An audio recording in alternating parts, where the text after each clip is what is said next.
When entering the world of games, people can become whoever they desire, such as a young character, regardless of their real-life age. This allows them to do things they can't outside the game, which is why these games are so wonderful. The 38-year-old protagonist starts by creating his character to begin a game called One More Free Life Online. He names his avatar Earth and makes him look quite youthful, approximately his real-life age, not forgetting his black hair and eyes. In reality, he was just an ordinary salaryman who could only spare 2 or 3 hours a day for gaming. Therefore, he preferred playing alone to avoid inconveniencing other players. For this reason, he builds his character to be unattractive, even selecting so-called trash abilities. Out of the 10 abilities he chooses, 6 are quite poor, like a bow that never hits its target and the herbalist skill, which is unnecessary in the game since anyone can buy cheap potions from an NPC. He also takes his skill for an extremely weak kick, wind magic that doesn't work against fire or earth elements, and concealment, which has a high MP cost. Lastly, he takes physical skills enhancement, which can be used for running, using weapons, and crafting, but is superficial. He finalizes his character with the intention of being avoided by other players and enjoying peace. And so Earth begins playing One More Free Life Online, where the objective is simply to enjoy life. As it's not a game with a grand mission like defeating the Demon King, players can do as they please, whether it's fighting monsters, crafting items, or just chatting with others, living a carefree life. He starts in a bustling area where a girl named Mian offers to sell him some equipment. However, Earth suddenly collides with a troublemaker player wearing golden armor and accompanied by a group of Mohawks. He mocks Earth for using a useless bow and kicks him, acting quite unnecessarily before leaving. Subsequently, Earth continues to the training center, where he decides to hone his archery skills. However, the bow is so terrible that even after multiple attempts, he doesn't come close to hitting the target. But after shooting about 100 arrows, he finally begins to make progress, hitting the target and reaching level 5 in that skill. Next, Earth trains his wind magic and his kick, and after learning the minimum he needs, he heads out to the field. But upon arriving, he encounters chaos and thinks it's better to focus on collecting herbs for now. So Earth sets out in search of his collection, using his distance vision to locate some of the herbs. However, he realizes he can't analyze them right away. It doesn't take him long to raise his herbalist skill to level 3, allowing him to see the categories of each plant. With this, he can analyze their functions, discovering that he had collected 2 herbs that momentarily stopped breathing, wondering why the game placed them in an initial area. Afterward, Earth buys a beginner's potion production set at the potion shop to make a healing potion. He follows all the necessary steps, obtaining the item he wanted. In that game, after producing the item, you could choose the option to produce in bulk, making several items at once. Then he makes an antidote as well, raising the herbalist skill to level 7. With the healing potion and antidote ready, he returns to the field for his first hunt, glad to see the place had finally emptied. Suddenly, Earth spots a horned rabbit.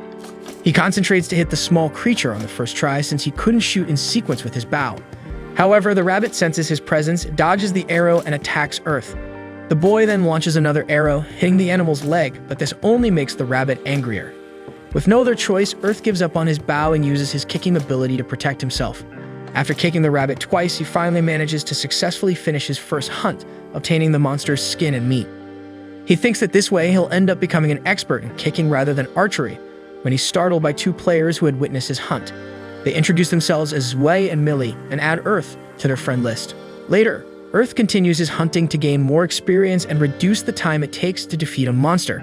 He locates another horned rabbit, but just like the previous one, it notices his presence and flees, forcing Earth to give up on using his bow and try another skill, using his wind magic to hit the monster. He thinks of a way to hide his presence, remembering he had the concealment ability. So by activating this skill, Earth finally manages to hunt with his bow, surprised at how well that combination worked. However, despite wanting to play all night, it was already late in the day, and he needed to get some rest for work the next day. And so after working, Earth returns to the game. He buys a piece of bread from an NPC, but it tastes bad. Since he can taste the game's food, Earth decides to cook something more appetizing. He cooks a horned rabbit meat, but it turns out extremely tough. Therefore, he prepares another piece of meat, testing a different way to cook the dish, which turns out much better than the previous one. Then Earth continues cooking to further improve his culinary skill in the game until he makes a dish with such a delicious aroma that it attracts several players who are nearby. Before he knows it, Earth realizes there is a crowd willing to pay a good price for a plate of steak, shelling out 20 times what he paid for a piece of bread. However, people were hungry and impatient, leaving Earth desperate to cook as many dishes as possible, until after cooking several times, he reaches level 20 in that skill, gaining the power of fast cooking. With this, he manages to quickly fulfill orders until that nightmare is over. Later, he decides to make a better bow to use in his hunts since there was no demand for that type of weapon, and he had to create one himself. After some time chopping wood and more, Earth finally finishes his new bow, which, while still a weak weapon against monsters, was better than the beginner's bow he had. However, he decides to experiment with strengthening the bow using more wood, making the weapon slightly more potent. Satisfied with his work, Earth goes to buy some armor. He then analyzes the levels of each skill, seeing that he was already at level 25 in cooking. Suddenly, he remembers that he had just spent most of his money to buy the armor. So to recoup that money, he decides to use the game's vending machines to try selling grape-flavor healing potions to see if players would like them. Later, he heads out to the field to hunt some monsters, and while analyzing the ones nearby, he chooses the nearest wolf.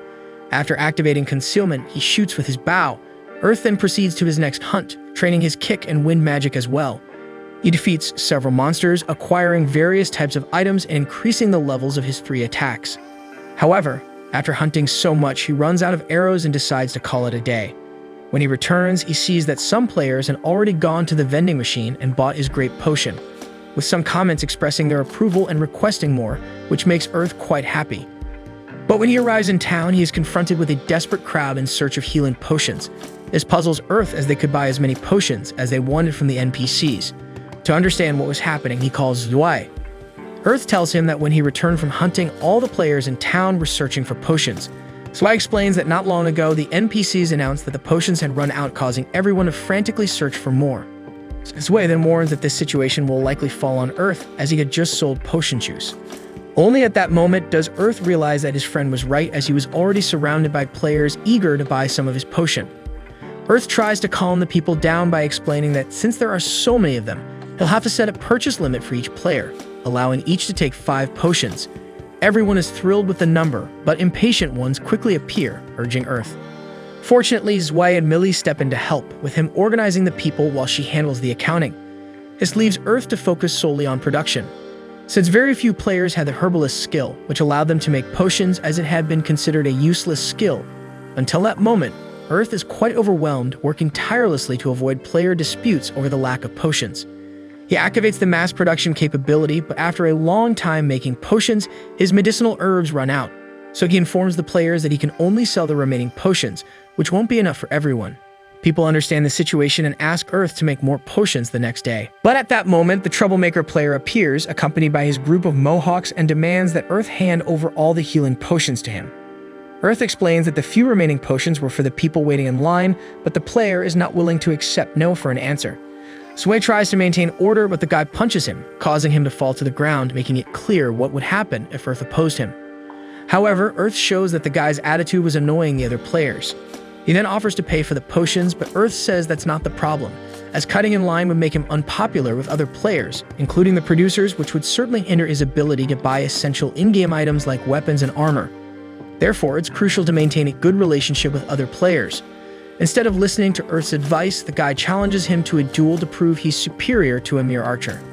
Zwei tells Earth not to accept the challenge, but he's not willing to run away from the fight and let an aggressive player like that come out on top. So Earth accepts the duel and decides to take advantage of the player's confidence to spot his weaknesses.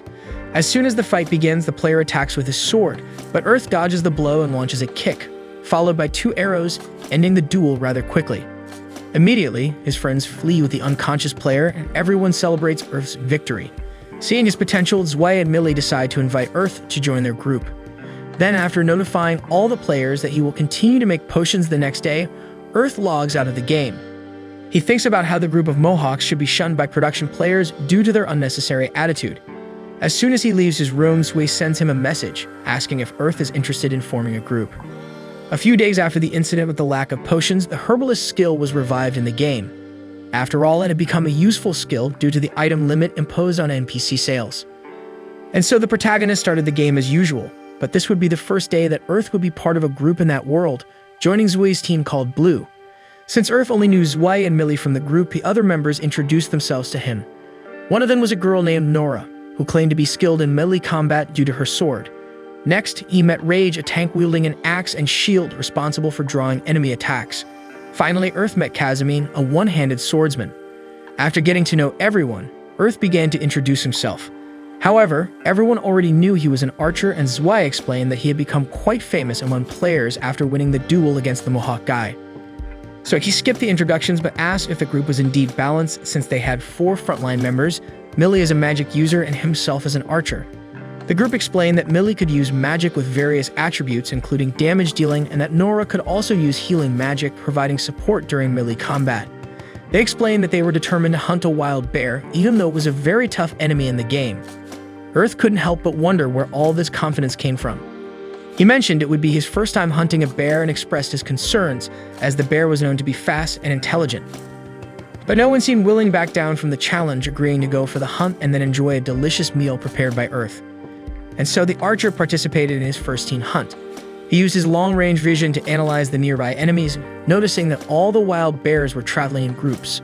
Eventually, he found one that was alone. With the target located, they decided to lure the bear to a more advantageous location for their fight. The blue team recognized that Earth had just joined, that he was already being helpful. Millie cast a spell on Zwei, and Earth explained that he would move away to use his concealment skill. They sprang into action, with Earth firing his first arrow. However, this only enraged the wild bear. Rage performed his role, drawing the enemy's attention. In the game's battle mechanics, there was a hidden parameter called Hate, where the monster demonstrated its anger and rage. A high defense tank attracted all the hate to protect the other players. While Earth moved to a safe distance to keep the creature in his sights, Rage still took some damage from the bear, as it was a formidable foe. However, Millie promptly aided him with her healing magic.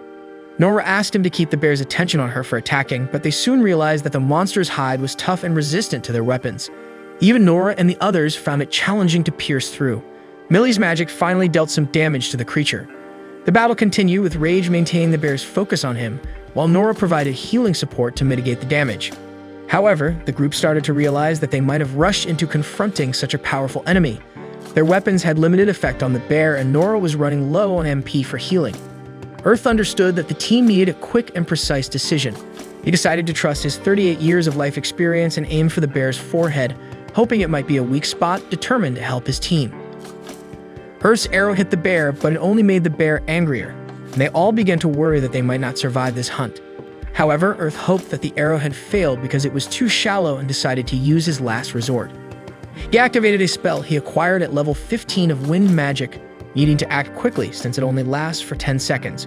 With this, Earth significantly increases his speed, intensifying his kicking power to push the arrow and pierce the bear's forehead. Next, Zwei shouts for Millie to attack, and she once again casts her magic, allowing the team to finally succeed in that hunt and put an end to the wild bear. Zwei apologizes for suggesting they go after a wild bear, acknowledging that it wasn't a good decision. However, Earth says that everything turned out well, and now it's time for them to enjoy the new dish he prepared, which excites them all. And so, they all enjoy a wolf skewer, savoring the seasonings that Earth used to prepare the meal. Zwei wonders why he's the only one not given a skewer, having to settle for a mere piece of bread.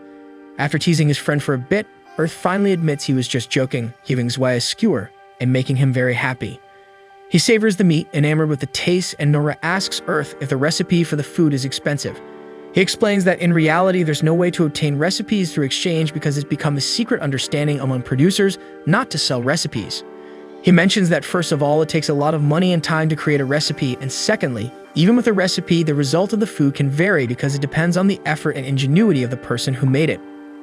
For these reasons, the game's producers concluded that it's impossible to imitate the quality of other players' production. So since they can't buy Earth's meat skewer recipe, Zwei suggests they pay a low price for him to cook for their team, which irritates Earth as it's not right to place a value on someone else's work, but it makes the rest of the team very happy. At the end of the day, Earth adds the other members of the group as friends and continues the rest of his journey alone, hunting other enemies and expanding the game's area by heading to the forest of the 5th area. There, he encounters new monsters like giant insects. He tries to hit one of them with his bow but ends up missing and hitting an ant instead, leaving it agitated. This is a swift ant with a connection ability, and quickly, it calls his fellow ants. Even though he's in trouble, Earth decides to fight using his kicks. However, he discovers that these insects have a retaliation damage effect, which makes his body numb. After receiving a lot of attacks from the ants, Earth ends up dying and is automatically transported back to the city. Upon arriving there, he receives a game notification informing all players that they will soon have a major update called the Fairy Dance, which will introduce new skills and arts, expand production possibilities, and give each player a fairy to assist in battles and other tasks. Earth realizes it's not a good time to receive a death penalty, as soon everyone will be leveling up with this update. He trains hard to acquire the blacksmithing skill, which will allow him to improve his attacks and craft a more efficient arrow against the swift ant. After some work, Earth manages to create an iron arrow with a triangular shape, with an attack power of 6, and after a few adjustments, he finalizes it with an apple-shaped tip, increasing the arrow's attack power to 8.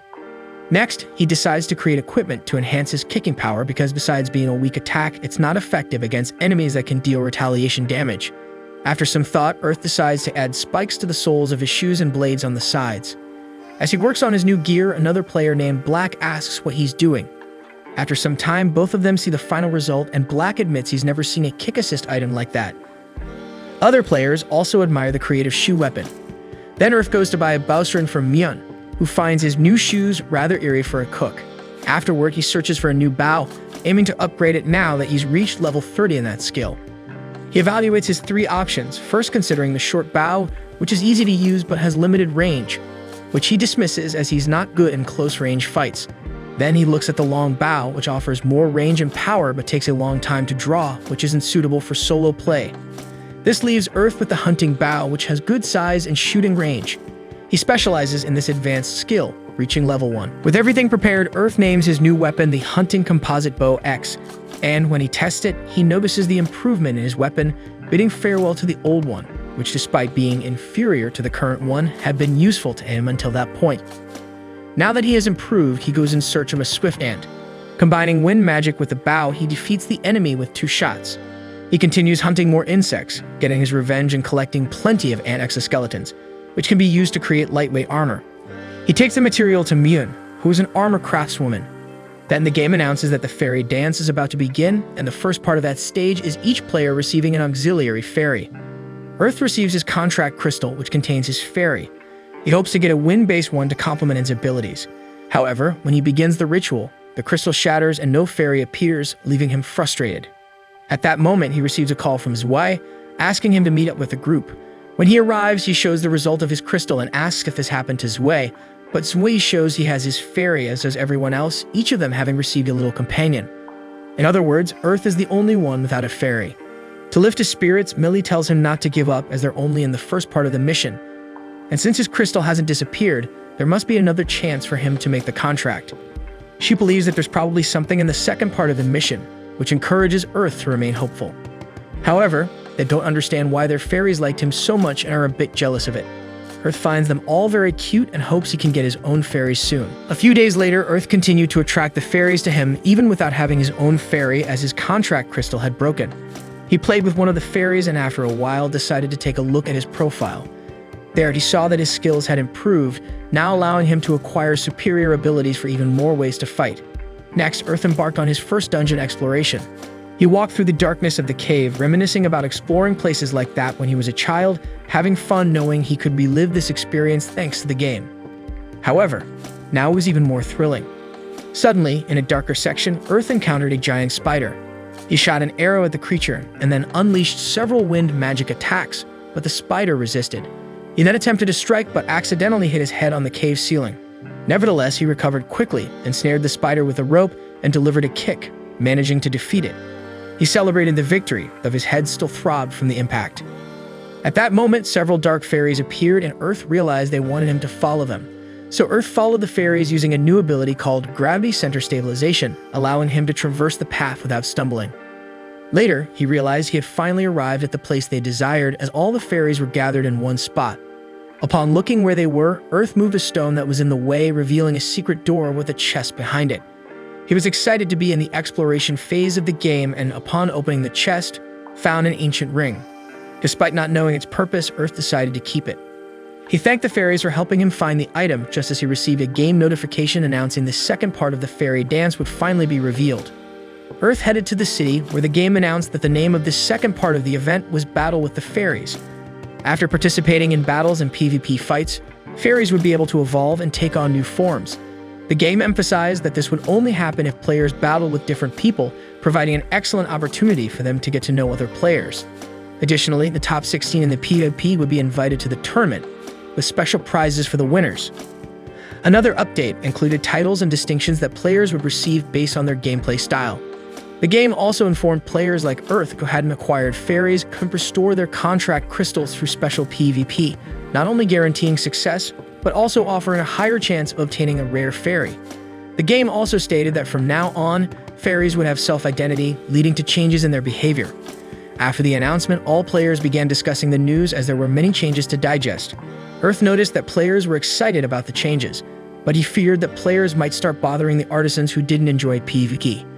However, later he met Black, who explained that it wouldn't be a problem for them as all the artisans agreed that any player who bothered them or tried to force a fight should be reported to everyone. In other words, it would be left in peace because no player was foolish enough to become an enemy of an entire guild. Black then asked Earth if he had visited the newly discovered city.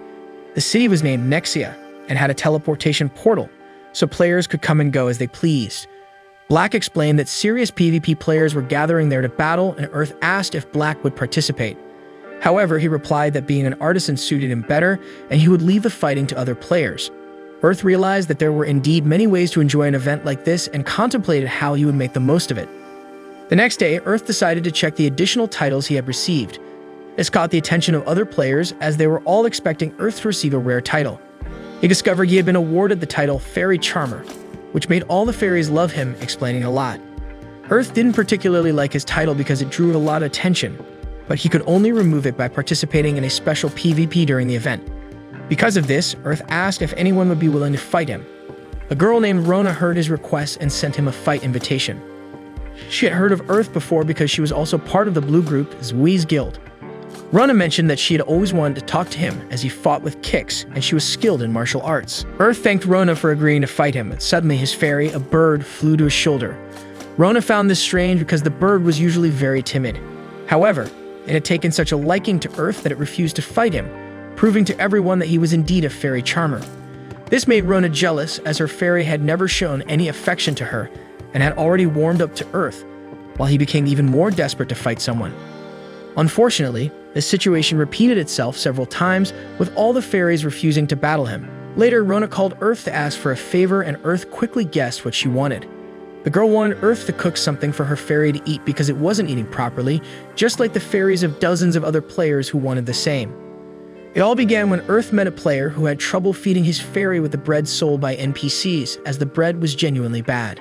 The player asked him to cook something for his fairy, as if Earth could make something as delicious as his steak. He could also cook tasty food for the fairies. Because Earth agreed to help, the news spread, and now he had to cook for a line of people, even limiting them to 3 cakes each.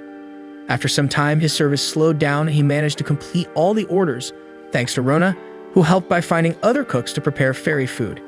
She then asked Earth what he was planning to do now that his service had finished, and Earth replied that he had been cooking for a long time, so he wanted to do something different. Rona invited Earth to go to the new city with her.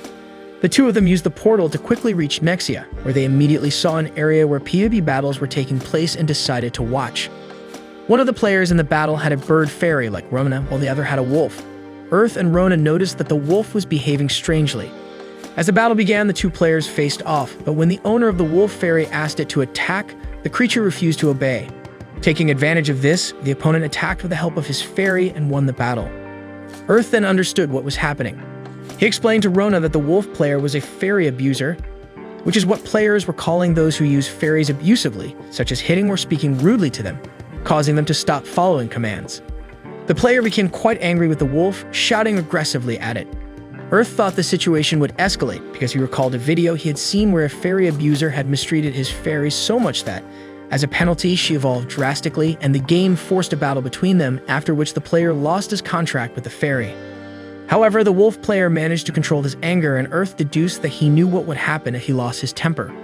Rona said she didn't know anything about this. Earth explained that penalties like this were common in older games, and even though modern games were gentler with players, this one opted for a more old-school approach. Earth thought he had played enough for the day and said goodbye to Rona. The girl thanked him again for the food for her fairy. After bidding her farewell, he disconnected from the game. He thought about how some players took great care of their fairies like Rona, while others, for some reason, chose to treat them violently. However, it was a matter of personal choice. But when Earth returned to the game the next day, he was surprised because the player with the wolf fairy appeared to seek his help, given Earth's title as a fairy charmer. He asked for advice on how to reconcile with the wolf since Earth had seen the video of the player attacked by his fairy after she reached her limit, and he didn't want the same to happen to him. While the wolf licked his face, Earth asked why the player had treated him poorly. The player explained that he didn't know how to behave with fairies and had watched videos of other players. However, all the videos showed them treating fairies like circus animals. So he thought he had to follow the same path as those players, but realized his mistake when the second phase of the update brought about a change in fairy behavior. He revealed that after that, the fairy stopped listening to him, and in an attempt to regain her obedience, he ended up hitting her several times, which only made the situation worse. The player admitted that he shouldn't have acted that way and pleaded with Earth to help him find a solution, even offering to pay for his assistance. However, Earth said he didn't want anything in return to avoid making it a habit. Earth told the player that he just had to treat his fairy well, taking care of her like a friend, and advised him to do everything together with his fairy, including resting, eating, and fighting, always thanking her for her assistance. He said that when the player started taking care of his fairy, she would become obedient again. Then the player remembered that Earth was a cook who made fairy food and asked him to make something for his wolf to win the fairy over with food. Earth agreed to help. Earth prepared some horned rabbit Kara-age for the wolf. Once it was ready, the player took one and approached his fairy with trepidation as she wasn't pleased with him at all. However, after sniffing the snack for a while, the fairy decided to eat it, giving the player an opportunity to get closer. As a result, the fairy began to trust him again, and the player was moved to have finally won back his fairy. He thanked Earth for his help. The boy was happy to have assisted and started to accept his title better. However, as he bid them farewell, a man named Silver called out to Earth. He introduced himself as Silver and asked to talk to him privately, away from prying ears. During the night, Earth decides to visit an isolated cabin to have a private conversation with Silver. Earth notices that all of Silver's equipment is top-notch and concludes that he must be one of the best-ranked players currently and a hardcore gamer who invests many hours in the game. Silver then sits down and tells Earth he'll be straightforward, asking if he has seen a man named Glad. Earth thinks for a few seconds but says he hasn't seen anyone by that name. Silver relaxes a bit and says that Glad would be after the player who holds the title of Fairy Enthrallor, a title that Earth possesses. Earth then asks Silver who this Glad is, and Silver responds that he used to be a permanent member of his group, a player with behavior issues, but because he was a highly skilled tank, he had a spot in the group. Earth recognizes that if Silver is talking about this in the past tense, it means Glad is no longer part of the group. Silver explains that Glad became too arrogant and started belittling other players. But things got worse at the start of the fairy event, as Glad was the only one in his group who couldn't make a contract with a fairy, just like Earth. This led Glad to become frustrated and vent his anger on everyone, and as Silver was the group leader, his only choice was to banish Glad. Silver then summons his fairy to continue the conversation. He made a contract with a Valkyrie of Light fairy who is extremely strong and had a perfect humanoid form. Silver continues the story saying that everything he tried to do to console Glad only made him angrier until finally in the last game update, Glad obtained another crystal, allowing him to make a contract with a fairy known as the Dark Fox. Since then, Glad has been challenging various players to special PvP matches whenever he can. Earth realizes that even with a fairy, Glad still feels humiliated, and that's why he's doing this. Silver agrees, saying that Glad probably wants to demonstrate his power in the championship that will take place on the last day of the fairy event, warning Earth once again to be careful not to get involved with him. Earth thanks Silver for the warning, and Silver says he'll have to deal with Glad during the championship. Silver leaves with his fairy, leaving Earth thinking that it's dangerous to believe a story when you only know one side of it, but he decides it's better to be cautious. He then decides to go monster hunting because this way he can continue playing safely. In the game's terms, it's against the rules for one player to challenge another to a PvP match while the other player is fighting monsters. So even if Glad is really after him, Earth can stay safe by hunting monsters. He uses his bow to shoot an arrow in the forehead of a wild bear, but it doesn't bring the animal down immediately, only making it angry. As the bear charges toward Earth, he decides to use his new technique called Mirror Arrow, which allows him to create 2 copies of himself, making all 3 shoot simultaneously, effectively delivering 3 attacks at once. However, the bear remains alive, prompting Earth to use his whip to entangle its legs and pull it to the ground. Earth then finishes off the opponent with a powerful kick. After the fight, he realizes how challenging it is to take down a bear alone, but he decides to continue with this strategy. Earth earns enough points to improve his skills and decides to enhance his kick, learning a new technique called Sliding Charge, which allows him to strike the enemy with a charge or quickly escape danger. This is his first kicking technique. Next, Earth decides to search for minerals in the mines near the Nexia region to gather high-quality materials for making steel or lightweight metal to improve his equipment. During his mining work, he accidentally hits an explosive ore nugget. He quickly warns those nearby to take cover, while carefully storing the explosive metal. After resolving the issue, Earth apologizes to the other players who thank him for alerting them and preventing a massive explosion that could have caused significant damage. With the ores in hand, Earth goes to Black and asks to borrow his forge. He spends the entire night crafting a twisted arrowhead from the bear leather he acquired. After many hours of work, he finally creates an arrowhead that can cause bleeding when it hits the target. With the remaining metal, he decides to make a flexible steel whip that can also inflict bleeding effects. The next day, Earth goes to the processing room basement, where he conducts experiments with the explosive ore he found, even though it involves a field of knowledge that is not his expertise. However, he feels safe in that room, knowing that he won't risk anyone's life if something goes wrong. This allows him to experiment freely using his herbalism skill. In the end, Earth manages to create 3 mixtures, A, B, and C. He then goes to a remote area to test the strength of the explosions, tossing the first vial with mixture A, which breaks on the ground without causing any significant explosion. Earth then throws the vial with mixture B, and it results in a massive explosion, destroying a considerable area and depleting 80% of Earth's health. He decides to keep this mixture for extreme situations when he might need to sacrifice himself to defeat a monster and names it Infernal Mine Oil. Due to the damage he sustains, Earth needs to consume a healing potion. He proceeds to throw the last vial with mixture C, which causes a mild explosion, exactly what Earth was looking for. He names this mixture Fortified Oil. Next, Earth heads to the field to test his new mixture. There, he encounters a group of 3 wild bears. He begins the battle by using the fortified oil on the creatures, and then attacks with his arrows, wind magic, and steel whip. This makes the battle much easier, allowing him to defeat the 3 bears quickly and effectively. However, Earth acknowledges that he shouldn't rely on consumable items too much, as it won't improve his skills. He reaches level 50, the Hunting Bow and Wind Magic, gaining 2 new abilities, Gatling Arrow and Fly. These abilities unlock another secret skill called Wind Bow, which combines the skills of the Bow and Wind Magic. Choosing this skill would prevent Earth from acquiring advanced skills in both Hunting Bow and Wind Magic, but he decides to take this new skill. Later, Earth tests his 2 new abilities and finds that Gatling Arrow allows him to shoot in rapid succession. Although he can only fire twice in his current level, Fly enables him to use wind support magic, allowing him to jump high. Afterward, Earth takes his hunting materials to the city and orders a cloak made from the bear leather he acquired.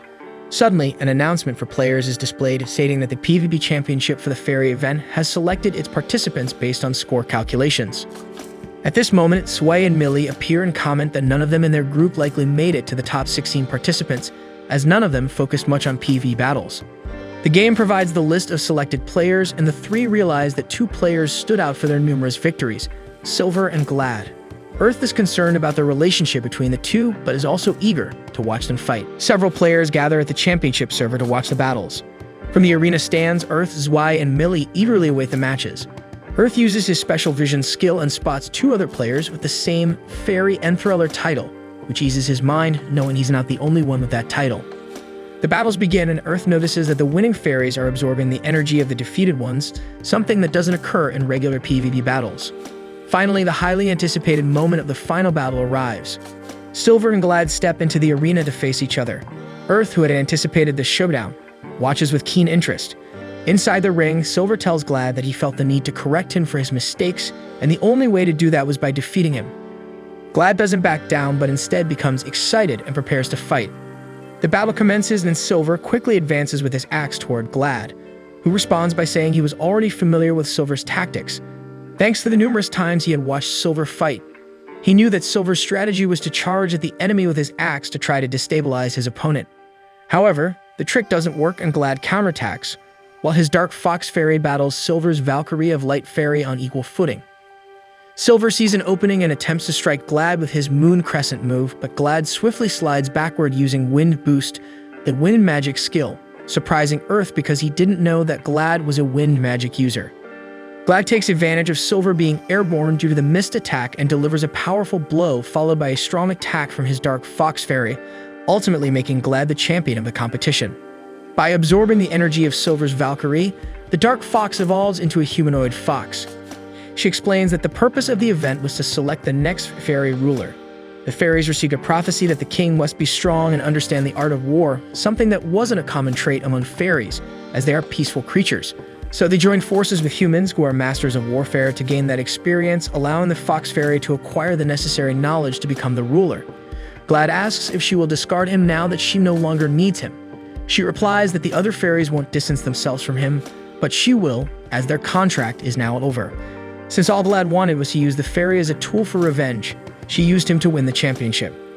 However, she offers Glad a reward of money and a bonus, as well as the opportunity to contract with a fairy as strong as she was before evolving. Glad declines the proposal and challenges the fox fairy to a fight. She accepts, saying that if he wins, she will obey him again, but if he loses, he won't receive the money or the bonus. They begin the battle, but Glad quickly gets pummeled, proving that the fox is now on a level far above what he can handle. After winning, the fox fairy states that 3 people deserve a reward, bringing Earth and the other 2 players with the same title as him to her. She explains that the 2 others were the only ones who refused to fight using their fairies. As a reward, she allows their fairies to evolve. For Earth, who didn't have a fairy, she presents a different offer. She tells him he can fight her once, leaving Earth entirely confused about whether he liked his reward or not. Now that only Earth remains, the fairy queen suggests that he battles her right there in the combat arena. The boy becomes confused, and the fairy says that since he's been at the event the whole time without a fairy, she would like to ensure a better reward. So they would fight, and regardless of the outcome, she would donate some of her powers. Earth accepts the challenge, and everyone in the arena eagerly awaits this fight. He prepares for the battle by organizing his items and planning the best way to win. It wouldn't be easy, as was evident in the previous fight. The fairy queen has mastery over very powerful magics like the high explosion. He has a slight advantage because he has already seen her fighting style, and she probably has never fought an archer before. However, that wouldn't be enough due to his poor abilities. Besides, he couldn't prolong the fight as the fairy could adapt quickly. Thus, he comes to the conclusion that the only way to win would be to play dirty. The fairy asks if he's ready, and he responds in the affirmative. The combat begins, and the blue dome of the arena rises. As soon as the clock marks the start, Archer moves and uses his sliding charge to distance himself from the opponent. Already at a reasonable distance, he uses his bow to shoot an arrow with 70% of its strength, just to initiate and test the Fairy Queen's abilities. When he fires, the fairy uses Winter Cutter to cancel the archer's attack and neutralize the arrow's strength. He thinks that maybe if he uses full force, he can hit her, but without much time to think, the fairy launches the Fire Lance, and Earth needs to dodge this attack made of fire arrows coming from above. While he dodges, he shoots an arrow that pierces the fairy's attack and hits her squarely in the shoulder, nullifying her magic. In the stands, his friends watch this excitedly and are impressed by Earth's speed and power. The Fairy Queen realizes that continuing the fight at that distance would be very disadvantageous for her. She then uses her Wind Booster ability to advance at high speed towards Earth to get closer to her opponent. However, the fairy didn't anticipate that the archer was already expecting this move, as he had seen it in the fight against Glad. So when the fairy is about to launch her shock, Earth quickly dodges horizontally and breaks one of his vials in the air with a death potion. This potion, made from asphyxiation herb, produces a toxic purple mist that hinders the fairy and prevents her from casting any magic. With this, Earth gains time to throw more explosive potions. The fairy recognizes that not restricting the use of items was a mistake, and Earth states that weak humans like him need to think carefully about how to defeat someone much stronger. She then conjures the Earth Wall ability to protect herself from any threats, but she also can't attack. Earth disappears, and his friends notice that he has used his consummate ability. Inside her stone defense, the fairy waits for Earth's attack, but he remains still. She can't even feel his presence and imagines he's waiting for her magic to run out. So to surprise her, the fairy decides to make the attacking move. As soon as her magic ends and she's exposed again in the arena, she strikes with her ready wand but doesn't see anyone. Unaware, Earth appears behind her and restrains her using his steel whip. The archer then initiates his sequence of attacks, starting with sliding charge to destabilize her, going directly for her legs and knocking the bound fairy down. He then uses his Gatling arrow ability, landing a perfect combo of 6 arrows, causing a stun. Without rest, he launches Mirror Arrow, and with the help of 2 other summoned clones, they perform a triple attack that adds to the previous combo, now totaling 9. Next, he uses Twin Fanged Arrow, hitting the fairy more times and increasing his combo to 12. To finish, he uses Fly to gain altitude and conclude his attack with Wind Boost, boosting the damage from all of his previous attacks. In disbelief, the Fairy Queen is defeated and Earth emerges as the victor. Everyone in the arena who was watching the fight applauds the archer. He is surprised because he had almost forgotten that he was being watched by so many people. His plan to go unnoticed in the game was not going well, so he considers fleeing. However, the fairy congratulates Earth and acknowledges that her overconfidence led her to underestimate the boy. After the fight, she learned an important lesson. Since Earth won, it's time for his reward. The fairy asks him to hand over his broken contract crystal and the base for the Fairy King ring. He is confused about the ring but remembers it's the item he found earlier. As the Fairy Queen takes the crystal, she notices that there are already 5 lights inside it, showing how truly special Earth was. As his personal gift, the fairy grants 1 more light, making it 6 in the crystal. She then merges the 2 into a ring with a green stone. She tries to put the ring on Earth's left ring finger, but he resists and asks her to be gentle. The fairy asks what the problem is, and he questions why she's putting a ring on his engagement finger, not wanting this supposed marriage. The fairy insists, and they get into a hand battle until she gets tired and uses her firearm power, gaining strength and finally forcing the ring onto Earth's finger. He complains that it's not fair, but she doesn't care. She asks him to take care of it, while he struggles to remove the jewel that won't come off at all. When he looks at the stats, he discovers that it's the ring of the 87th Fairy Queen, a unique item in the world that contains the power of 6 elemental fairies. Whoever wears it can access the fairy realm, and to Earth's dismay, it cannot be unequipped. The fairy then bids farewell to everyone and returns to her realm, disappearing from the arena. Everyone applauds, thoroughly pleased with the event, praising how much fun it was, with a touch of romantic comedy at the end. And so the first major event of One More Free Life Online, Dance with the Fairies, comes to an end. After the event, some things changed in that world. Earth's battle with the Fairy Queen was featured on the game's official website and became very popular, altering the way players perceived wind and bow magic from then on. Because of this, many players became inspired to use this style of play. Despite his efforts to avoid it, Earth became known. Because of this, he decided to avoid drawing even more attention to himself and started enjoying his game in secrecy.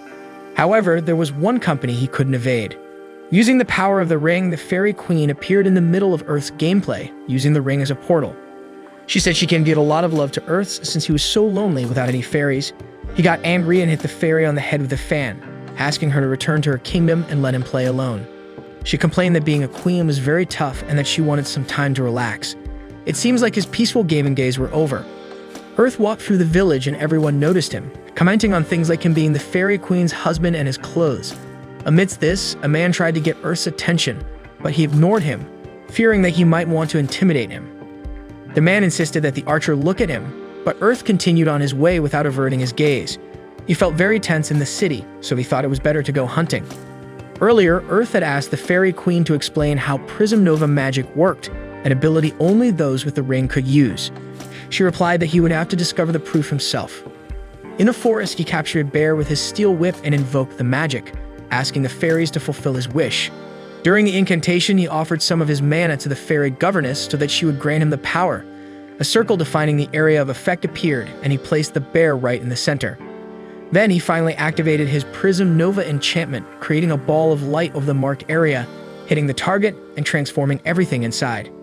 He tested the enchantment several times on other bears and found that this ability had a random effect. Later, while Earth was cooking, the fairy confirmed that many status effects could occur, with the rarest being paralysis and petrification. Moreover, the cooldown time was long, so he needed to be careful.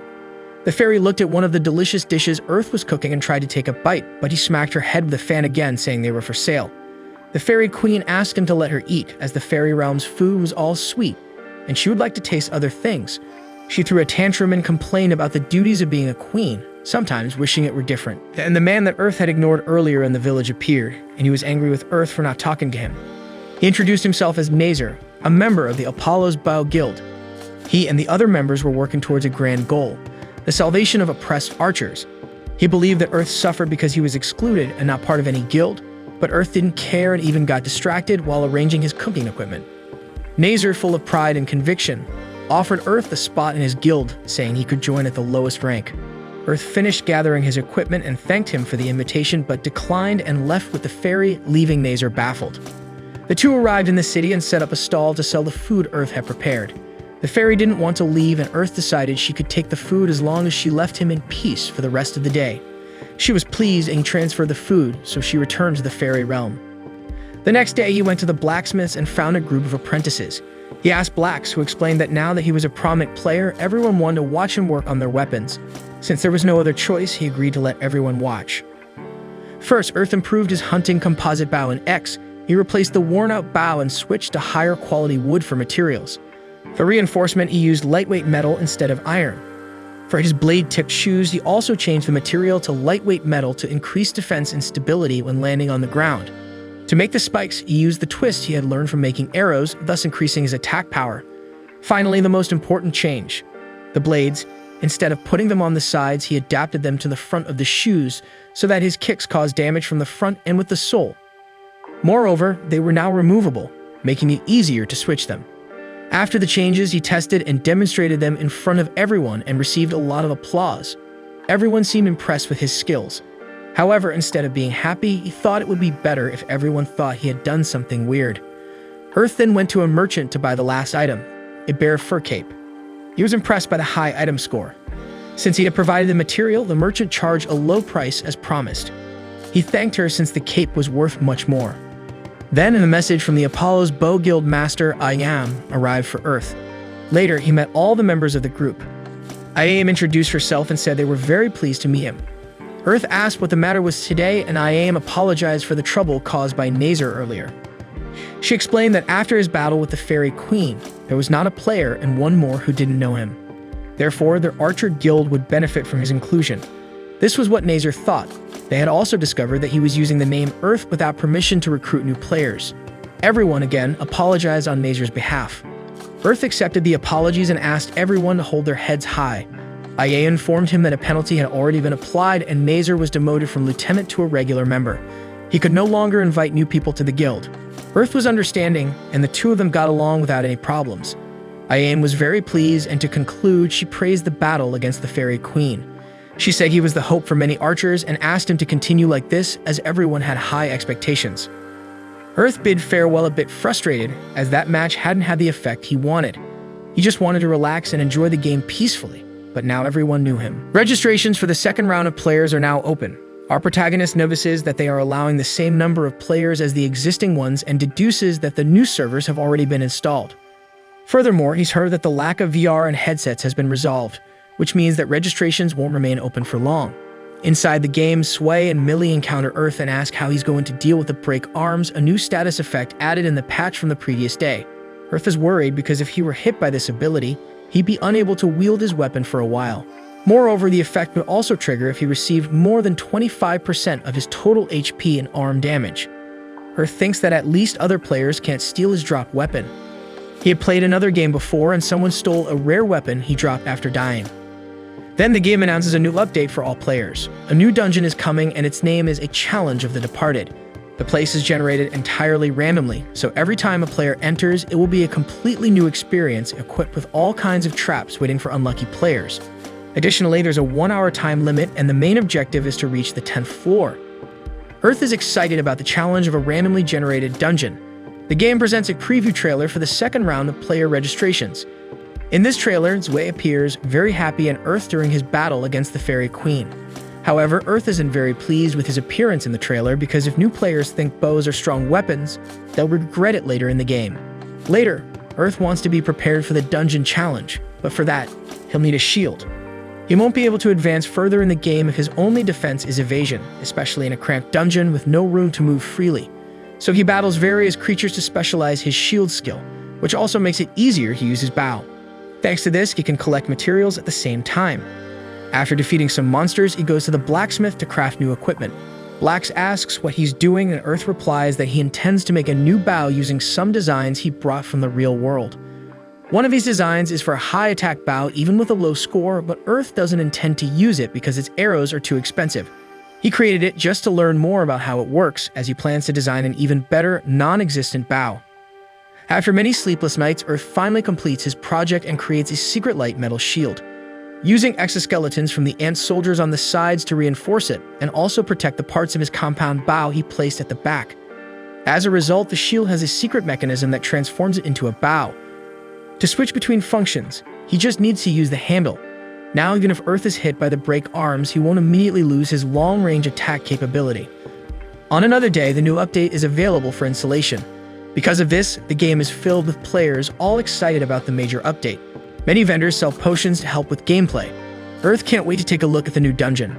Suddenly, a group of 5 colorful warriors arrives to speak with Earth.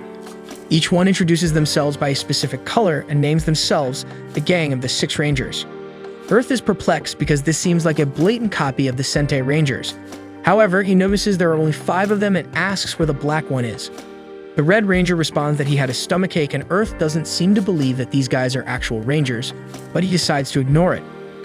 Then Red says they were looking for another member to complete the group and found Earth, so he invites him to join them in the dungeon challenge.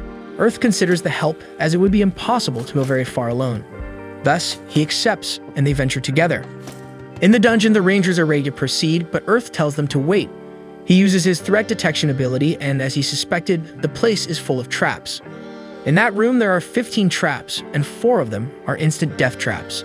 Earth mentions that it's common for heroes to fall into these traps, and to prevent everyone from being caught, he goes ahead and asks them to follow his exact steps. The Blue Ranger comments to the Pink Ranger that Red made the right decision by inviting Earth, even though he was concerned about adding another member to the group. Upon hearing this, Earth is pleased and surprised that they made that decision. In reality, Red remarks that they were lucky to meet the guy who married the Fairy Queen because he couldn't possibly be weak. The group navigates through the traps, and Red says that from there he can take over the leadership. They proceed and encounter some skeleton soldiers. Red says the 5 members will defeat these enemies. They engage in combat with their weapons and defeat the skeletons without much trouble. Earth is impressed and understands why they call them heroes. Thus, he can focus on finding traps. They find the stairs to the 2nd floor, but are concerned about the time because it took 18 minutes to get there, which is quite a while in a 1-hour challenge. Earth apologizes and says he would like to disarm the traps faster, but it's very risky. The Rangers tell him not to worry because they know it's a tough job. They descend to the 2nd floor and encounter whites and skeleton soldiers on the way. The Pink Ranger asks to handle it and uses her glorious, lovely flash power to destroy the whites. However, those skeleton soldiers can dispel the spell, unlike the ones they faced on the previous floor. More whites appear. So they use their weapons and split into groups. Earth, Pink, and Blue will deal with the whites due to their magical attacks, and the rest will handle the soldiers attacking with physical damage. Thanks to the magic wind arrows, Earth manages to defeat some whites. After the battle, they find the path to the 4th floor. However, 40 minutes have passed since they spent a lot of time dealing with those challenging monsters. Therefore, there won't be time to reach the 10th floor. They decide to go to the 5th floor on that expedition. Further on, Earth enters a room and feels a terrible sensation as if the Reaper were caressing his face. Then they hear desperate screams from another group coming from the door. Before they can think about what to do, Red kicks the door open and enters quickly. The rest of the group follows, and when everyone enters, the door closes, revealing that it's a trap that will only open when they complete the room's mission. Inside, another group of warriors is struggling to face a legion of skeleton soldiers. Red orders the entire group to help. Earth is suspicious and uses his threat detection ability, but doesn't find anything. Thus, he's free to fight with all his strength. Then they all start battling. Earth uses his Gatling arrow and Aeolian dust arrow abilities to kill some whites. The Rangers with physical attack weapons hit the skeleton soldiers. Meanwhile, the magic-using Rangers use their healing abilities to assist the wounded warriors so they can return to the fight. In the end, they combine their attacks, creating a massive explosion and completing the room's mission. Consequently, all the doors open. The warriors thank Red for his help. Then the treasure chest in the room appears. One of the warriors is eager to open it, but Earth tries to convince him not to do it because he detected a trap. The warrior gets angry for not wanting to share the loot and claims that he also has theft skills, so he would have noticed a trap if there was one. Earth then tells them that they don't want the treasure and only asks the warrior to wait until they leave the room to open it. They exit, and the Rangers don't understand why Earth gave up on the treasure. He explains that the room had another trap, one that kills you with your own greed. Then the door closes, and they hear the screams of the warriors. Time runs out, and they return to the dungeon entrance. Outside, the Blue Ranger asks Earth a question. He wonders how Earth had noticed the 2nd trap on the treasure chest while the other warrior with theft skills didn't. Therefore, he asks if Earth has reached level 20. Earth doesn't give an exact number because it would be rude, but confirms that he's surpassed level 20. In reality, he has already surpassed level 30 but keeps it a secret. Yellow suggests sharing the earnings, even though the adventure didn't yield much. Earth says he's already satisfied with the increase in his theft skills. Red says that if he's satisfied, he's happy. However, Yellow wanted to explore the dungeon even more and reach the 10th floor. Green explains that because of the time that was very difficult and he prefers to thoroughly explore each level. He even shows a map he made of the 1st floor in its entirety. The rest of the group doubts the quality of the map a bit because he has difficulty with directions. Anyway, Green says that the map will be useless next time because the place is generated randomly. Red thanks Earth for his help and says he plans to introduce him to the Black Ranger, so he asks to send a friend request. Earth accepts and also expresses gratitude, and they shake hands. Later, at the blacksmith's, Earth tries to build a tool to disarm traps more quickly and reach the 10th floor of the dungeon. The problem is that if it's too thin, it will break easily, but when he tries to create a sturdier tool, it ends up being too thick. Black sees that the boy is struggling and decides to help. He asks to see the tool and makes some adjustments. When he hands it back to Earth, it's perfect. Earth returns happily with his tool, but is surprised by the sudden appearance of the Fairy Queen. He notices that she's wearing her complete outfit and asks why. She replies that she's going to distribute contract crystals to the new adventurers. With so many new players, this will be a long job, even with her human assistants, but she needs to deliver as many crystals as possible. She then bids farewell to Earth and says she'll meet her dear husband later. He gets angry and hits the fairy's head with his fan, reminding her that they're not married. Since the Fairy Queen is working so hard, Earth decides to do the same. So he cuts some wood and makes many arrows for his bow to use in the next attempt in the dungeon. Then he decides to cook, but the fairy returns. She's exhausted after so much work. She says that she got very angry because all the men wanted to know her measurements, what kind of boyfriend she likes, and her favorite food. Moreover, they asked strange questions like what she thought of fairs. When she mentioned that, the perverts had a creepy smile because they would actually enjoy that.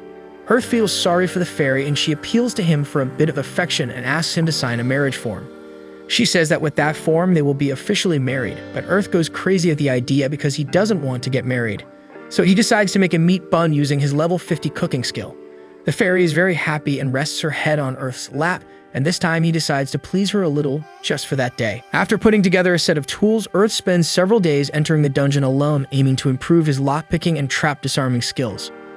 In the beginning, Earth makes mistakes all the time, triggering traps, causing damage, and sometimes even losing his life. But after much practice and effort, Earth finally reaches level 50 in his thieving skill. With this achievement, he gains the option to evolve into a higher ranked skill. Earth evaluates his choices and discovers that he can evolve into Superior Theft, essentially a more powerful version of the theft skill, despite performing almost the same actions. His other option was to evolve into a skill called Benevolent Theft, allowing him to steal from monsters and get a bonus when stealthily attacking, things a normal thief couldn't do. However, this skill requires more experience to evolve. Still, Earth decides to go for Benevolent Theft as it seems to be the more enjoyable choice. After choosing his new skill, he receives a call from the Red Ranger. Earth had already met the gang of 6 Rangers, but he hadn't seen the Black Ranger yet. The two are introduced and the team gathers in the dungeon, where Earth quickly befriends the guy. The Red Ranger imagined that the two would get along, but he didn't expect them to bond so well. Earth clicks with the Black Ranger because both get equally excited about disarming traps. They get so enthusiastic that the other team members find their excitement strange. After meeting the heroes, Earth continues to explore the dungeon alone. He disarms more traps, increasing his success rate and leveling up his Benevolent Theft skill. Additionally, while exploring the dungeon, Earth gains a better understanding of how the monsters in the area function. They are attracted to light, so Earth discovers that by using his long-range vision ability, which allows him to see in the dark, he can significantly reduce the number of battles and sneak past monsters without being seen, avoiding unnecessary fights. Thanks to this discovery, Earth can move deeper into the dungeon, reaching the staircase to the penultimate level alone without needing any team assistance. However, he has just over 5 minutes to finish the dungeon due to the 1-hour time limit. Earth thinks that's a very short period to reach the end of the dungeon, knowing that the penultimate floor has liches. Still, he decides to take the risk and see how far he can go. Hurrying due to the time constraint, as soon as he reaches the floor, he encounters a lich. He's afraid of being seen, but fortunately, the monster doesn't spot him due to the lack of light. Some time ago, the Rangers warned Earth to be careful on the penultimate floor precisely because of those creatures. Liches can use status attacks and summon nearby monsters, causing significant problems, especially for a solo player like Earth. Because of this, he knew he couldn't face any of those monsters at all costs. Fortunately, his plan of not using light works, and Earth manages to pass through the entire floor without running into any troublesome monsters, reaching the end of that level. However, to get to the staircase leading to the last level, he needs to pass through thousands of traps, and unfortunately, he doesn't have time to disarm them all. Earth decides to take the risk and try to pass through the traps with his wind magic. He tries his best to land in the right spots, but despite all his efforts, he ends up stepping on one of the traps. Earth thinks it's his end but decides not to give up since he was so close to his goal. He quickly dodges all the traps and safely reaches the staircase to the last level. Upon reaching there, Earth is surprised that he wasn't kicked out of the dungeon since his time should have already ended. He checks his timer and discovers that he reached the last level with only 0.02 seconds left, and for some reason it stopped as soon as he entered the area. Earth then takes a healing potion to prepare for the journey ahead. After all, what mattered was that he had reached a level no other player had achieved so far, and Earth was determined to go all the way. He starts descending the thousands of stairs in that place, and after a while he hears a voice of a man coming out of nowhere. Earth wonders where it's coming from, and the man begins to say that he didn't expect anyone to reach that place alone. The stranger introduces himself as Andra, a knight of the Empire. Then he asks Earth to listen to his story while they descend the stairs. And so, Andra recounts that many years ago, his nation ordered him to investigate the labyrinth of the dungeon and seal it. Andra fulfilled the order and took a large army with him, but everyone lost their lives to the monsters and traps of the location. Andra continues the story, explaining that as the last survivor, he continued navigating the labyrinth alone until he reached a deep room. However, as soon as he entered it, he got trapped in a completely empty place with no air to breathe. He tells Earth that after that, he was transformed into a skeleton knight and forced to protect the dungeon, meaning Andra went to seal the labyrinth and ended up being transformed into its guardian. Earth then asks if the room still exists in the labyrinth, and Andra replies that he destroyed it, making Earth think that even with his tragic end, Andra tried to be a noble knight. The man reveals that he's waiting for Earth at the bottom of the stairs and that Earth must put an end to his life. Andra says he endured all this time, resisting his heart turning into that of a monster, but he's tired and wants to be free and reunite with his comrades. Suddenly, the stairs in the place start disappearing without any warning. Earth tries to escape but ends up falling into a long descent.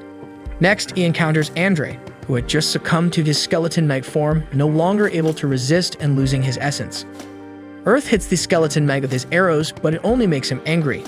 The two start fighting, and the skeleton quickly proves to be agile and strong. Still, Earth manages to evade his attacks, using his shield for protection and then attacking the skeleton with vials that cause flames in the area. He continues shooting arrows since he can't fight at close range without a sword. However, the skeleton knight realizes his fighting style and uses an attack that makes Earth's bow fly away. With no other choice, he uses his trump card, his shield bow, to keep attacking. Unfortunately, his opponent finds the battle amusing, showing no signs of feeling threatened.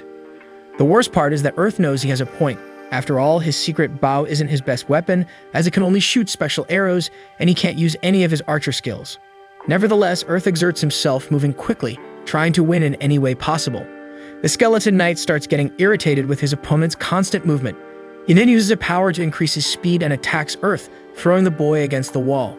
Earth panics because he realizes he can't move. The skeleton knight admits he didn't expect to use his ability and says he'll end the fight, which had already lasted too long. He declares that he'll send Earth to his god, but seconds before he attacks, Earth manages to move and quickly dodges the strike. He kicks the skeleton and declares that there are no gods in that world. For Earth, the only thing present is human will, fighting to survive even when everything goes wrong. He decides to show his will to his opponent. Earth jumps to his steel whip and binds the skeleton knight. Then he uses the ring's magic and asks the fairies to grant his wish. While Earth casts the spell, the skeleton realizes he's casting a spell and tries to stop it by attacking with his weapon, breaking Earth's shield. Even without any defense, he remains focused on finishing the spell. Then the circle outlining the power area appears. The skeleton knight attempts to attack again to prevent the spell from completing, but Earth moves faster and casts Prism Nova. The attack area hits the opponent, and Earth hopes for the enchantment to result in petrification or paralysis, as they are his best attacks, and the ring's ability works randomly. Unfortunately, Earth sees that the magic didn't grant any of his attacks, and the skeleton is still alive, albeit damaged. However, his luck appears. The Fairy Queen appears to help Earth, thanks to the power of his ring. She casts a spell on the skeleton knight, and Earth seizes the opportunity to run to his bow. With it in his hands and his adversary petrified, Earth uses all possible attacks with his bow, hitting the opponent with several arrows. To finish, he throws 2 vials that cause an explosion in the area. Thus, Earth successfully concludes the battle. Andrew returns to his human form and congratulates the boy on his victory. The knight explains that Earth managed to defeat him before his soul disappeared, which was even better than he expected, as he got to meet his end as a human and not as a monster. Andrew still admits that he thought Earth had no chance of winning as he was fighting alone. However, as grateful as he is, his time is running out. So Andrew hurries and says that, as a reward, Earth can keep his knight's sword. It was already quite damaged and couldn't be used in battle, but it could be sold as an antique for a certain amount of money. Earth thanks and accepts the gift. Afterward, Andrew says that even if Earth didn't believe in gods, he did because he found his end still as a human, which for him is luck that only a god could give. His former companions appear to take Andrea and he bids farewell, saying he will pray for God to bless Earth's path. After his departure, the doors open and all players receive an urgent announcement. The game says that one of the secret bosses has been defeated, unlocking a new type of weapon, the Knight's Sword, a weapon superior to a common sword with long reach and powerful attack.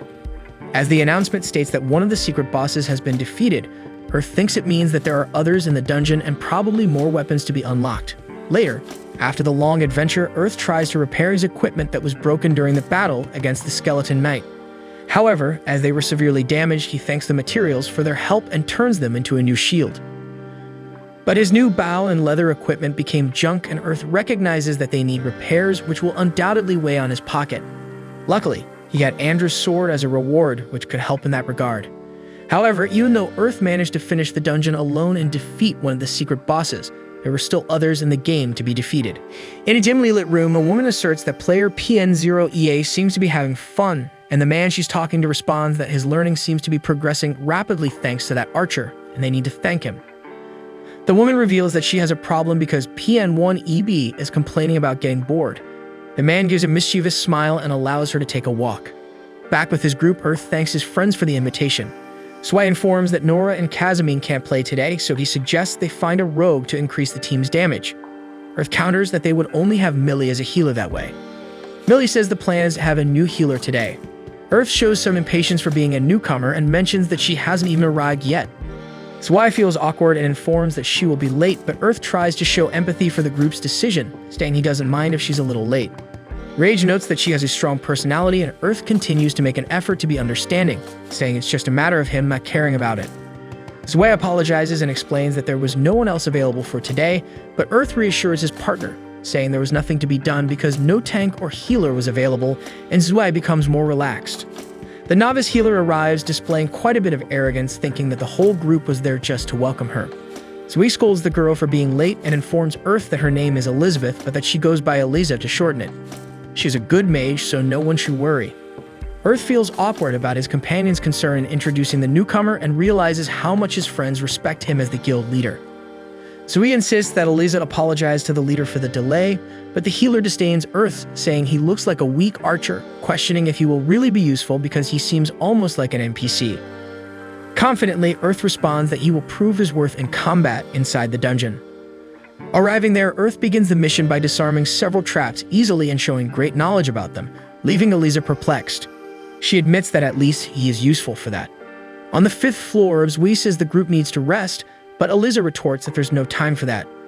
The rest of the group warns that they need to proceed carefully from there because dangerous creatures live on that floor. Earth knows they are the lesser liches. Eliza loses her tough demeanor and asks if these enemies are really dangerous. Earth explains that no physical damage works against them, and they use various status effects to stop the opponent's movements. They are so feared that their nickname is Trauma Generators. Millie calms the group and states that she can undo freezing and paralysis effects, and Eliza cures petrification. Rona adds that she has learned spells that can help, and Zwei reminds them that they have dealt with a lesser lich before. Earth is alerted that 12 enemies are approaching, 4 of them being lesser liches. Zwei makes sure there are no traps in the room, and the guild prepares for battle right there because it is dangerous to walk through the dungeon. While everyone thinks about the strategy they will use, Eliza is trembling with fear. Zwei orders the girl to use an attack spell, but she is paralyzed with fear. The enemies approach, and Earth takes the lead, firing a wide arrow. Eliza uses Holy Ray, and Millie finishes with Explosion. An explosion covers the opponents, but as the dust settles, they continue advancing unharmed. Rage protects the group with defensive abilities, aggro control, and taunt. An enemy tries to bypass his shield, but his defense magic prevents him from reaching the group. Taking advantage of the protection, Rona uses War Spirit Twin Fists, weakening the enemy with her fists, and Zwei finishes him off. However, the other enemies emerge from behind the guild, and Rage is petrified by the liches. Zwei asks Eliza to heal Rage and warns that without a tank, it will quickly be in trouble, but the mage is still scared. The lich tries to attack Eliza, but Rona protects her, keeping the enemy away. Meanwhile, the rest of the group is suffering and spending all their mana, but Earth throws 3 potions at the opponents, destroying them. Now more relaxed, Eliza heals Rage with Rapidum, Commandant Lux, and Stone Break Cure. With their tank back in the fight, the group gains confidence and finishes the battle. After the battle, Eliza asks Earth why he didn't use the potions earlier, as they were so powerful. The archer explains that they are dangerous to use and you can't carry many at once. The mage argues that if he had been faster, he could have avoided much of the situation, but Sui gets irritated and intervenes, telling her to stop complaining about the leader. Eliza threatens to start an argument, but Millie tells the two to behave, reminding them that they are not only with guild members today. The two brawlers stop instantly. Earth has fun thinking that Millie is scary when she gets angry. Eliza apologizes for being scared, but the archer motivates the mage because the dungeon is not over yet, and the group needs her healing, making Eliza more excited. The guild completes the dungeon and celebrates the victory, planning to play again sometime. As they say their goodbyes, the figure of that mysterious woman appears again, watching the group. The next day, Earth realizes that two new weapons have appeared in the game, a Japanese bao and an utachi. Then he remembers that Kazumine from Blue Color had a somewhat samurai-like style and would love the utachi. An apparently innocent girl approaches the archer and asks if his name is Earth. The protagonist notices that the girl has pointed ears, Japanese clothing, and dragon horns, and is not a player avatar. He confirms his name and asks for hers. She avoids the question, saying she's like the younger sister of the fairy queen. Earth raises an alert and senses trouble. He asks the reason the girl sought him out, and she replies that she's interested in experiencing his lips, moving directly toward him. He pushes the girl away with a fan and says she's just like her sister. The girl finds it amusing that Earth hit her with a fan and says she understands why her sister liked him. Earth finds all of this somewhat ridiculous, but the girl continues, saying that her sister mentioned that the archer made wonderful food and she would like to try it. Earth refuses, saying he's going to the armor shop, but the girl interferes again, saying she'll go along because there won't be a chance to get out again like today. The archer is defeated by her insistence, and they go together. Arriving there, the girl gets excited about the equipment, saying she's impressed that human hands can create such things, but Earth tells her not to touch anything. The shopkeeper says that Earth brought a cute girl to the shop today, but he avoids the subject, asking the attendant to repair the cloak he's wearing. The shopkeeper says, judging by the state of the cloak, it would be easier for him to buy a new one than to fix it. He remembers that he has abused the cloak a lot and asks for a new armor, made of wild bear skin and silver, which he had in his inventory. The blacksmith designs a defense plus 70 armor with durability and motivation bonuses, charging 12,000 glow for labor, saying she'll let him know when it's ready. The girl with pointed teeth interferes again, saying that now Earth can cook for her. So Earth prepares a rabbit steak with herbs, and the girl loves the dish, praising every detail of the recipe. Earth thanks her, and she repeats it twice more. The archer jokes that it's clear she's really the fairy queen's sister. He asks if she is also a fairy like her sister, but the girl says she can't give details about that and not reveal her real name, telling Earth he can call her whatever he wants. The archer calls the girl Ryuchan because she has Japanese dragon horns. She likes the nickname and plans to visit Earth from time to time. Earth hopes she doesn't cause any trouble, and meanwhile, an important announcement appears for all players. Earth goes to his blacksmith friend and they comment that the announcement was about a hidden detail in the game, that stronger abilities would only be learned if players became specialists in a playstyle, choosing between mage or warrior, for example. Earth thinks this will annoy players, and Blacks asks what he will do since he has only a month to review the abilities, and maybe this will cause problems in future fights if he doesn't change. Earth reflects that if he specializes only in physical attacks, he will have more firepower in the game, but he remembers that the current style is more fun for him and decides to continue as it is. Blacks comments that players who are craftsmen part-time are disappearing, and if a nice guy like Earth stays there, he will feel less lonely. Earth is happy with the compliment from his comrade and reflects that making people happy with food is also a form of strength, and he doesn't want to lose that. The armor is ready and Earth loves the result, happy with the durability and motivation bonuses. The blacksmith asks to keep Earth's old cloak, thinking he was going to throw it away, but he says he'll figure something out with the equipment. Earth analyzes that in this game it's possible to touch equipment directly, and that's why he gets attached to his weapons and feels sad to say goodbye. To him, getting rid of his old cloak is like meeting someone and having to say goodbye forever. The fairy queen appears in Earth's path and puts up a barrier around everyone. First, she apologizes and says that Earth will never be able to make a contract with a fairy, making him wonder if fairies hate him so much. But it's the opposite. Fairies love Earth too much. The queen even brought superior fairies with her, and all of them would love to make a contract with the archer. However, the citizen fairies found out about this, and 80% of the population went to the queen's gates and asked for permission to make a contract with Earth. As the fairy queen, she cannot ignore the will of the people, and if a fairy made a contract with him, it could cause a revolt in the kingdom. The lack of a contract with a fairy can make Earth's journey much more difficult, but he doesn't complain, saying it's part of life. The Queen is surprised by Earth's understanding and says he is really different, compensating the archer with 2 powers.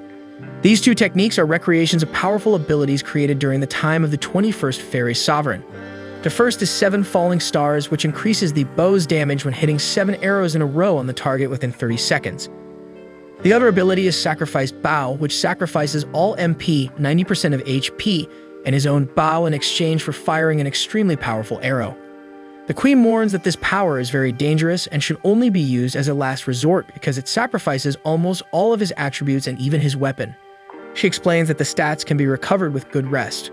Earth reflects that his beloved weapon would be gone forever if he used the techniques, so he must think carefully before resorting to such an extreme ability. He says he shouldn't use the sacrifice ability but will practice the other technique. The Queen asks to keep it a secret and informs that the path to the Fairy Kingdom is open to all adventurers in a new game update. She invites Earth for a visit once the path is open. Before leaving, Earth gives a large amount of food to the fairies and says that the next time they meet, it will be in the Fairy Kingdom. One of the fairies says there's no need to wait so long and that she could meet Earth in secret. The Queen gets angry and jealous, questioning why the fairy wants to see Earth without the group, but the fairy replies that she wants to make a contract with the archer and finds it unfair that the Queen always visits him alone. Awkwardly, Earth smiles and realizes that the Fairy Kingdom update will stir things up a lot. Earth is cooking for his friends when Zui asks the protagonist if he heard about the campaign. He replies yes, as it was important news. Rona gets curious and asks what it's about. Earth informs that there are 4 games using VR. One more, a fighting game, an FPS, and another one about mechs. Until then, each used a different VR helmet, but the companies decided to work together to increase their fan base, and now you can play with any of the helmets. Zue comments that the company started a big campaign offering a 15-day free trial, and Earth says that the addition of the Fairy Kingdom begins on the day of this campaign. Zue finishes by saying that these 4 games will have many more players, and tries to steal one of the ready steaks, but Earth hits his friend with a fan, stating that the food is for the customers. Then the protagonist hands the fan to Nora in case his red-haired friend tries another prank, but she gets excited and hits the boy for no reason, making Earth praise her attitude. Casimine joins the conversation, noting that since the number of players will increase so much, guilds need to prepare to recruit. Meanwhile, Nora practices her new fan with air blows, leaving Zwei worried about her physical integrity. She asks if their group could recruit some of these new players to become a medium-sized guild. But before that, they need to put Eliza in line, otherwise it could become a problem for the newcomers. Zwei remembers the girl in combat, paralyzed by fear, and saved by the rest of the group. Rana comments that it was Earth who saved Eliza on that occasion, and Zwei realizes that this would be a good time to invite the archer to his guild.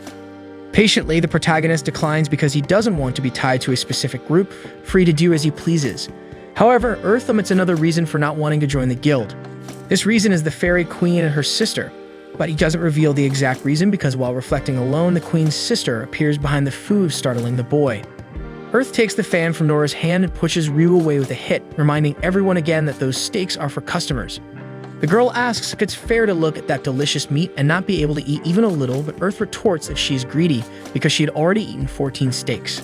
While the two argue, Millie notices Ryu's unusual clothes for the region and asks who the girl is. Millie thinks she doesn't seem to be a fairy. Earth tries to avoid explaining while keeping Ryu away from his food. Rage interrupts and states that the archer wasn't satisfied with the queen and is now flirting with her sister. Zwei hears and cries with envy, but Earth loses patience and knocks both down with his fan. He explains that he wanted his friends to be in his place because that girl is expensive, eating all his steaks. Millie and Nora comment quietly that Earth and that girl seem close, and that he called her Ryu. But she herself can hear the conversation, saying that only Earth can call her that name while eating a skewer that the archer released. Zwei threatens to put this on the forum, but Earth replies that he will never get food if he does that. Nora comments that he used to be a fairy charmer, but now he's a dragon babysitter, and the group agrees, laughing. Earth feels embarrassed and asks the guild to go easy on him, while reflecting alone that he doesn't know what might happen if he arrives in the Fairy Kingdom with the Queen's sister. So he maps it out in his mind, knowing that the Fairy Kingdom is southeast of the game's second city, Nexia.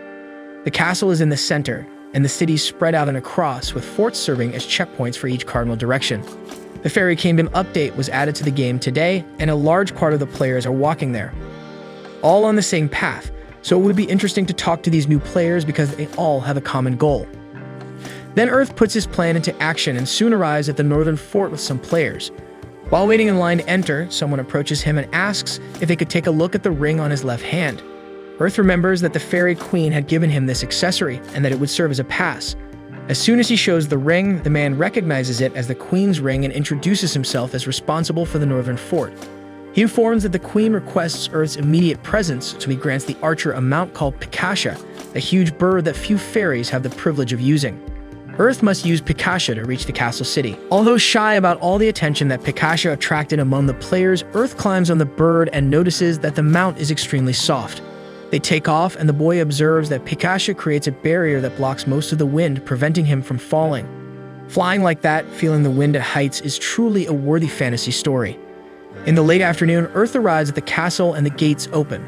The fairy queen receives the protagonist with her fairies, and he bows before the sovereign, thinking to himself that she must be relieved to know that he wouldn't make fun of her in a place like that. The queen had prepared an entire parade just for Earth's arrival, who would be the star of the event. While parading for the population in the parade, he reflects that he doesn't like to attract attention, but it would be a waste of time to refuse that. Despite everything, he was feeling good in the parade, waving to everyone and being received with applause and fireworks. Then he realizes that few players would have an experience like that, so he should take the opportunity to have fun. Even if the experiences were not real, the memories would last forever. After the parade, Earth comments to the queen that he found the parade a bit exaggerated, but she replies that the goal was to show the fairies of the kingdom which city he came from because everyone was waiting for his arrival. Embarrassed, she admits that there were rumors that she was monopolizing him, and the boy confirms the rumor in his head. The monarch rises and approaches Earth intimidatingly, just to reveal that she might keep him just for herself. A servant asks her to maintain composure, so the queen changes her speech, saying that she would be happy if Earth stayed in the kingdom for a while, and that she didn't plan to leave guards or watchers with him. He replies that starting tomorrow he will walk around the city like a common adventurer, but he thinks to himself that he will return to the fort city and explore. With the end of the audience, Earth realizes that this is his longest gaming session and maybe it's time to take a nap, but the queen appears again, inviting the boy to sleep in her room instead of logging out. Earth forces a laugh for a few seconds until he simply disappears from their running. He jumps through the window and runs away until he reaches a safe distance and realizes that he had escaped through the window like a thief because he had used the benevolent theft skill without even realizing it.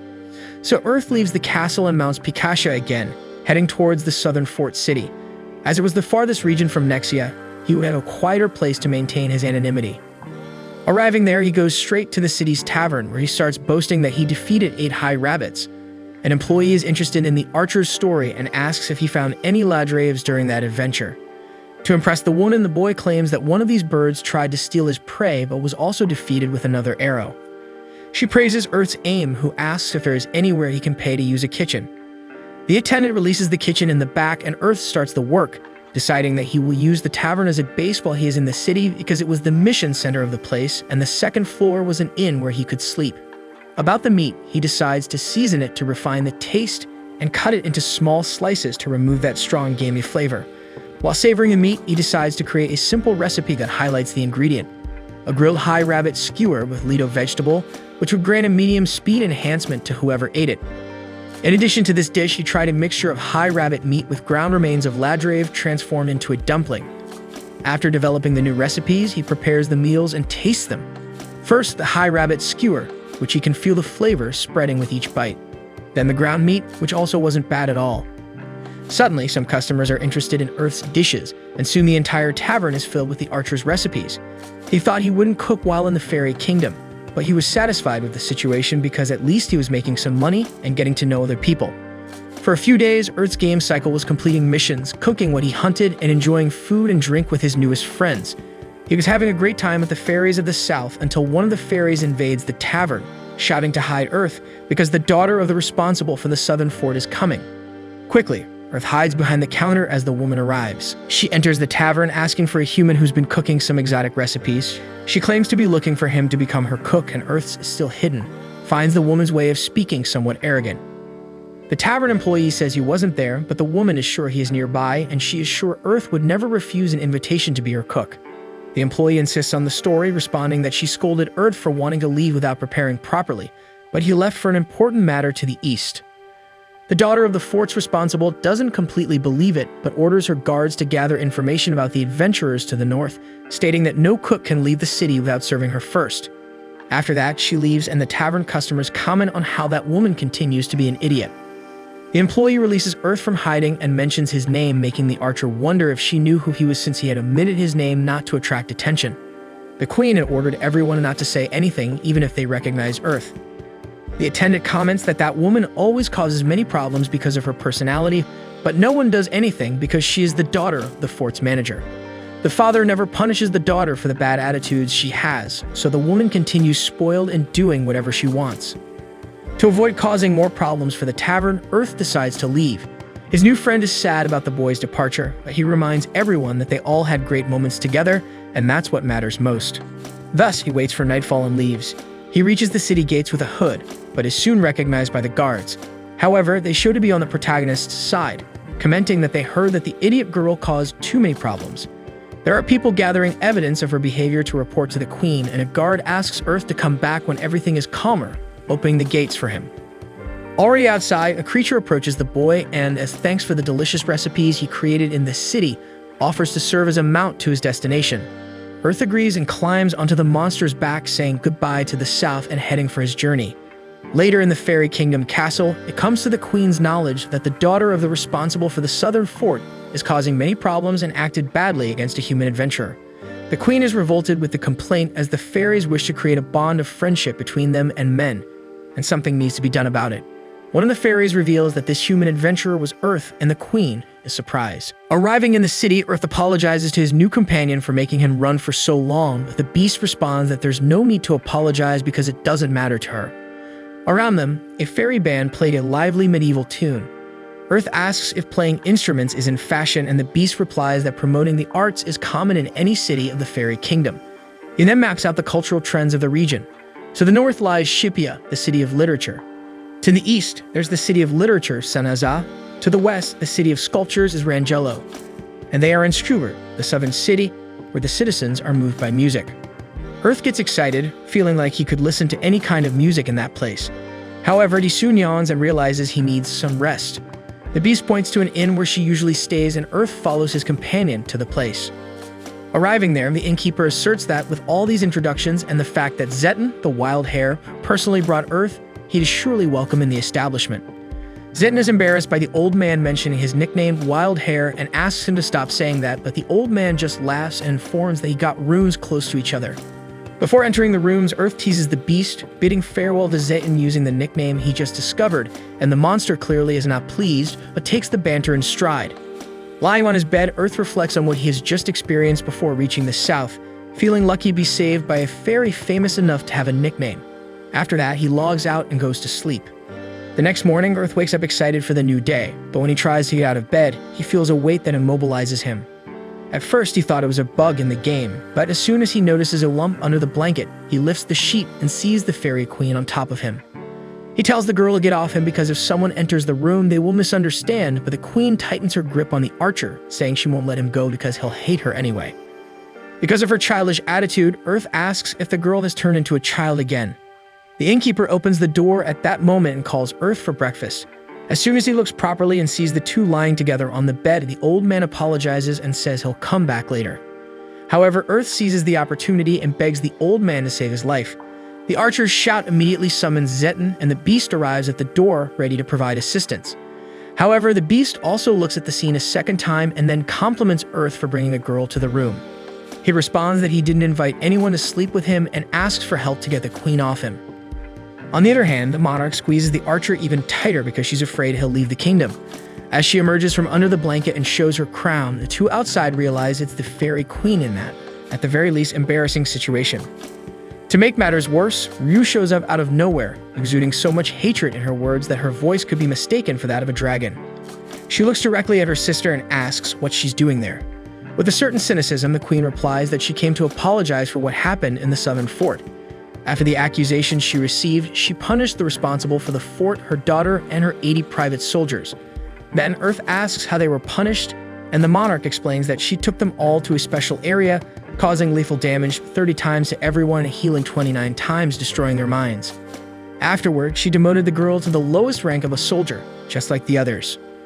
Shocked by such coldness, Zeton and the old man conclude that the 30 times the queen punished everyone doesn't match the 29 times she healed, and they wonder what happened to the group after the last lethal damage.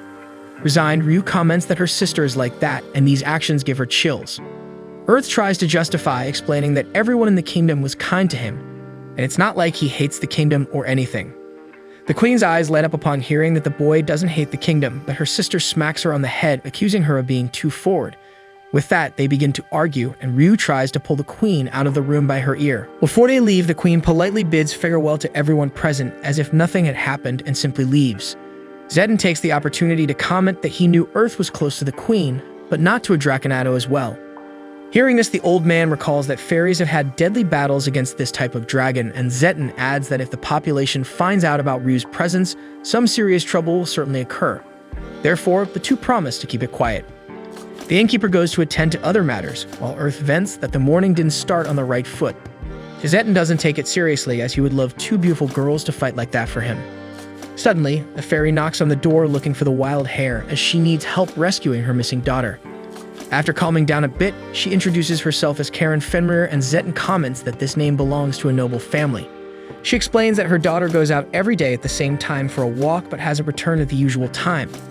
Despite Karen searching everywhere, there's no sign of her daughter. Zeton argues that the clan has the power to transform into a wolf whenever they want, and that ability would save the girl from any attacker. Fenrir is not convinced and shows a picture of her daughter, offering a reward for her rescue. The duo accepts the mission. At the beginning of the search, Zeton claims this was a mission for him alone, and Earth insists on helping because he wants to repay for the ride he got to the south. Moreover, Karen offered the same reward to the archer, so some extra cash wouldn't hurt. The beast responds that the only way to repay the ride properly would be for Earth to make that dish that only he knows how to prepare. Following the lead of a guard who claimed to have seen the girl, they head in the indicated direction until the archer uses his ability to sense the presence of monsters, realizing two on the right and one on the left. Thus, 3 goblins appear and try to attack, but the ambush is revealed and the element of surprise is lost, making the monsters predictable enough to be defeated with a single counterattack. After the victory, Zeton praises the archer's perception skill, and he exhausts a good portion of his mana to expand his awareness around the map, seeing a group of monsters and 2 other things that were not enemies. Approaching the area, Earth activates long-distance vision and locates Mina Fenrir, the missing girl injured and surrounded by goblins. Then the duo devises a plan where Zeton must pass by the girl and throw a rare potion to her, while Earth provides cover. With the strategy in play, the archer hits the back of a goblin, and the wild hare arrives recklessly, mowing down all the goblins nearby. He apologizes to the girl and throws the potion at her, healing her wounds. Thus, she restores her HP and rejoins the fight, helping the group eliminate the remaining enemies. With everything resolved, Zeton praises Earth's teamwork, and Mina thanks for the help. The beast explains that it wasn't exactly help, and they were paid by the girl's mother to rescue her. Mina recognizes the wild hare and feels lucky to be saved by the famous Zeton Sama. Earth finds amusement in the flattery but lets it go and asks why Mina didn't turn into a wolf to retaliate against the attack. The noble tells that she was walking when she smelled something slightly sweet, and suddenly everything became confusing. When she realized it, she was surrounded by goblins and for some reason, she couldn't transform. In an attempt to restore Mina's ability, Earth hands her a potion, and she uses the item to become a giant wolf. Surprised, Mina doesn't understand, while Earth discovers that the anti-venom antidote took effect, so she was poisoned. After the cure, Earth asks Mina to return to human form and go back to the city on Zeton's back while he rests a bit before returning. Once they leave, Earth demands that some being reveals itself in a bush because he sensed 2 presences that were not monsters. He analyzes that the goblins had expensive equipment and seemed well coordinated, and this being had the ability to use poison to weaken a Fenrir. Earth is about to reveal the only race with enough ability to do all this, but decides to throw a potion at the bush first. The explosion exposes the hidden being and a human falls to the ground, screaming in pain. The man prepares for the counterattack and his pupils transform into a strange symbol, emitting a robotic sound. Earth feels like a human but not a player. If he lets the man go, the news that a man kidnapped a fairy of nobility could ruin the relationship between fairies and humanity, possibly leading to war. Moreover, knowing the one more admins, Earth believes it's quite possible. The opponent attacks with a sword, but Earth is faster and counterattacks with his triangle shot, bringing down the adversary. Having dodged the counterattack earlier, the archer changed his position in the air, losing speed and consequently weakening the blow. Fallen and weakened, the man doesn't understand why another human would attack him. He starts belittling fairies, demeaning their race, while Earth dismisses the hate speech. He explains that he doesn't care about someone's race or country of origin. He believes in cooperation and harmony among peoples. Unconvinced, the man tries to retaliate, but the delayed effect of the triangle shot takes its toll, and the man shatters like glass before he can do anything. Reflecting on his opponent's words, Earth is convinced that accepting differences among beings, be they fairies or dragonkin, is the best path for everyone to finally walk side by side. To achieve peace, he knows he'll first encounter war, and victory doesn't come with mercy, even if it involves a fellow human. On the way back, Earth encounters Zetten and Mina, who were spying on the archer. The wild hare was curious if the protagonist could catch the mouse hidden. With the end of the spectacle, the beast offers a ride and everyone returns safely. Finally, Karen has her daughter back in her arms, and she pays the 100,000 glow reward to each of the two heroes. Earth goes further and asks for an extra favor, leaving Zetten disturbed because it was already a lot of money. Earth continues, asking Mina to spend time with the wild hare. The beast can't believe what his companion was doing, but the archer seems determined, arguing that the girl seems enchanted with Zetten. She responds that she'd heard many stories about his bravery and always wanted to meet him. Zetten scolds his friend for the move, but Earth reminds the beast of what she said earlier about wanting to be adored by a beautiful woman. Then he asks the three to work out the details and pushes them out of the room. Afterward, he summons the fairy queen, who thinks she was called for a love confession, but soon receives a fan hit on the head for her audacity. In reality, Earth contacted her to explain this situation, about how a human was provoking a conflict against the fairies, and that Earth killed him to cover up the case and prevent a bigger problem. The Queen promises to investigate and prevent a war between the two races. The communication ends and Earth asks for permission to sleep, but the monarch lies on the protagonist's bed, pretending to have heard that he wants to sleep beside her. As he denies, saying that she insists on pretending he did and calls the boy shy. He loses his temper and shouts at her to leave. She rises, asking when they'll meet again, as she needs to thank the hero for the services rendered to the kingdom. Earth thinks she's talking about some formal thanks, so he promises they'll meet again, but doesn't want any reward. Thinking to himself, Earth notes that this behavior of the fairy queen is not so different from the daughter of the leader of that fort. With the adventure in the south concluded, Earth bids farewell to his friends and discovers that Zetten and Mina got along so well the previous night that they're going to live together in the Fenrir mansion.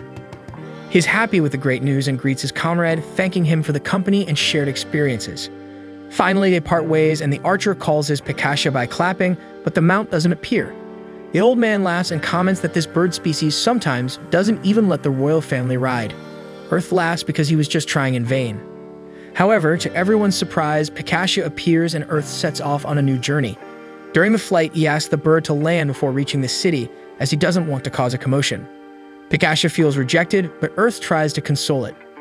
After landing, the cook prepares a feast for his mount, who devours everything in a few seconds.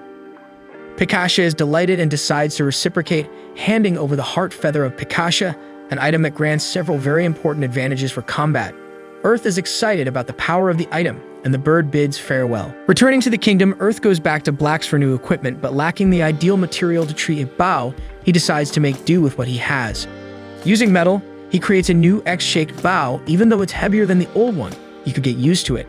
After all, his old attack power was 46, meaning it increased by 9. However, despite being stronger, the metal bow is more challenging to maintain. Eager to test his new equipment, Earth goes out to hunt, but a last-minute announcement appears, indicating that the challenge of the departed has been completely released. From the panel, the labyrinth's guardian emerges, thanking the players who freed the souls that were trapped and suffering after purifying the perverse spiritual energy residing in the labyrinth. With that, she could finally return to the heavens. Attentive to the message, Earth realizes that this was the background story. Then the Guardian offers a reward for some players who fought the most for her cause. Earth notes that a PvP tournament is approaching where only those who defeat a secret boss can participate. All those items indeed seem very powerful. Finally, the Guardian asks if the archer wants to join the mission, but he refuses without a second thought. Even though the rewards were tempting, he no longer wanted to fight in public. Out of nowhere, a strange scream is heard in the distance, so odd that Earth claims never to have heard anything like it before. Even though he didn't want to get into trouble, he would regret not investigating, so he goes after the screams. Approaching the strange sound, he sees a newly born dragon inside a broken egg, surrounded by 4 people who were unconscious or dead. Next week, we'll have more of this anime as soon as the new episode is released, so go ahead and subscribe to the channel, and don't forget to hit the like button below to support this video. See you guys.